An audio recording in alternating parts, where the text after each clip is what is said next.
Good morning, America. This morning, terror at the Boston Marathon. Overnight, a tip about possible explosives led federal agents to search an apartment on the 5th floor of this building in the Boston suburb of Revere.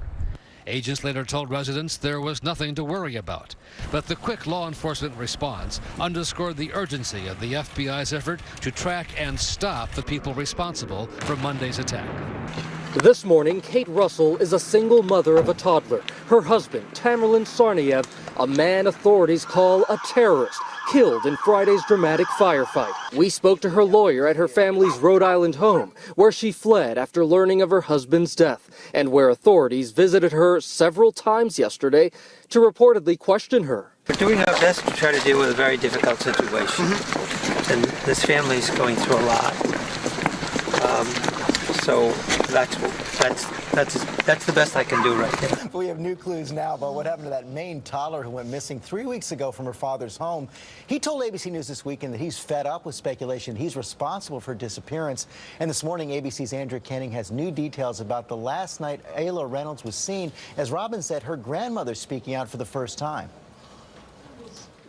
Over the weekend, Ayla's grandmother, Phoebe DiPietro, speaking out for the first time, told CNN she's certain her granddaughter was abducted. It is a very creepy feeling to think that somebody had been casing your house, that they had been watching the family's activities. DiPietro provided new details about the night now 21-month-old Ayla went missing. After the child's father put her to bed, DiPietro says while she was not in the house that night, other people were, people she won't identify.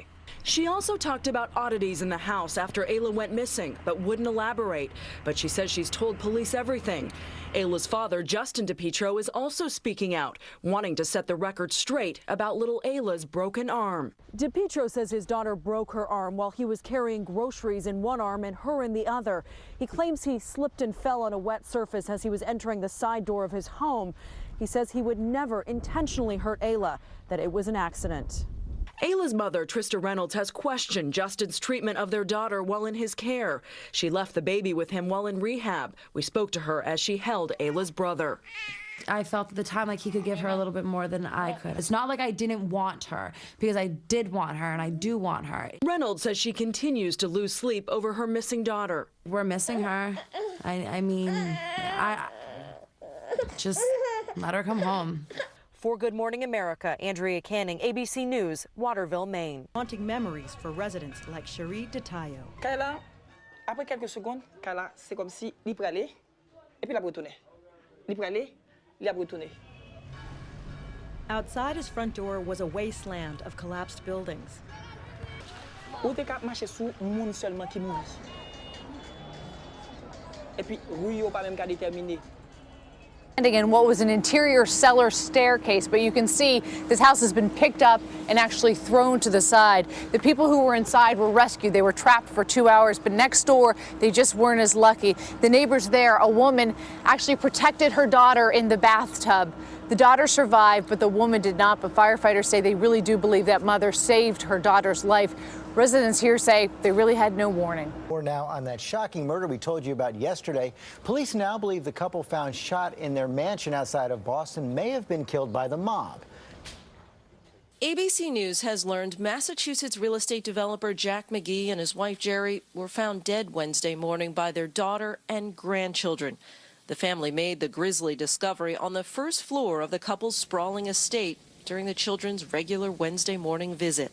Jack and Jerry used to be grandma and grandpa, and they would babysit on Wednesdays for the kids. The couple was reportedly lying head-to-head, shot in the neck. Sources telling one local TV station there was no sign of a struggle and that shell casings from bullets had apparently been cleaned up. Signs of a well-planned killing. Police are calling the crime a double homicide, but refuse to confirm details, saying only there are no suspects. Adding to the mystery, the couple's Lexus SUV, seen here after being recovered by police. The car was found 25 miles away Wednesday in an area known for mob activity. It had been badly burned. Late Thursday, police spoke to Paul Mercandetti, a family friend who had dinner with the couple Friday night. Jack is a guy that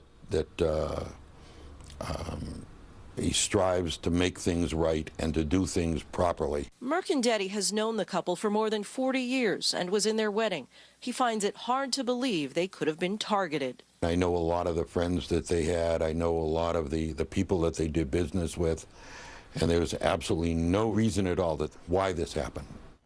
The board member in question here is Paul Butler, a retired doctor and former high school football player himself, who says the beloved Dover High School team, the Green Wave, has to go. The literature is clear. This is a dangerous game for children to be playing. ESPN Sports Science says Now to the trial of notorious Boston mob boss Whitey Bulger and the mysterious and suspicious death of a potential witness. His body turned up by the side of the road, and we could know later today just how he died. ABC's Ron Claiborne has the story. The mystery continues to swirl. How did Stephen Rakes die? Increasingly, it appears that Rakes, who was set to testify against former Boston mob boss James Whitey Bulger, may have been killed, not a suicide as first thought. The circumstances are obviously very suspicious, given the timing happening as it did here in the midst of the trial. Rakes' body was found a week ago in a Boston suburb far from his home. No wallet, no ID, his car missing. But he had no signs of trauma, and an autopsy was inconclusive. Investigators now say it appears his body was dumped where it was found and are themselves calling his death suspicious.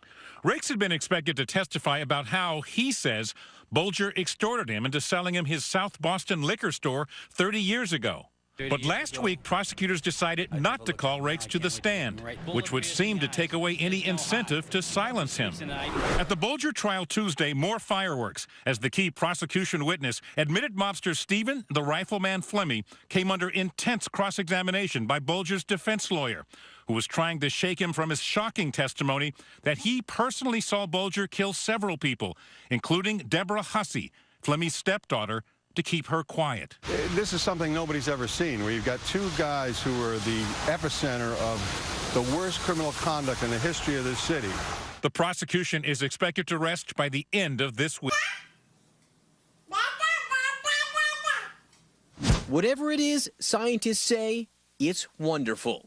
Oh, you've got them sounding just like babies are supposed to sound, with a da-da-da-da-da. Research has shown as many as 40% of twins develop what seems like their own language, though it has more to do with late developing verbal skills and mimicry than, say, telepathy, even though it can seem eerie.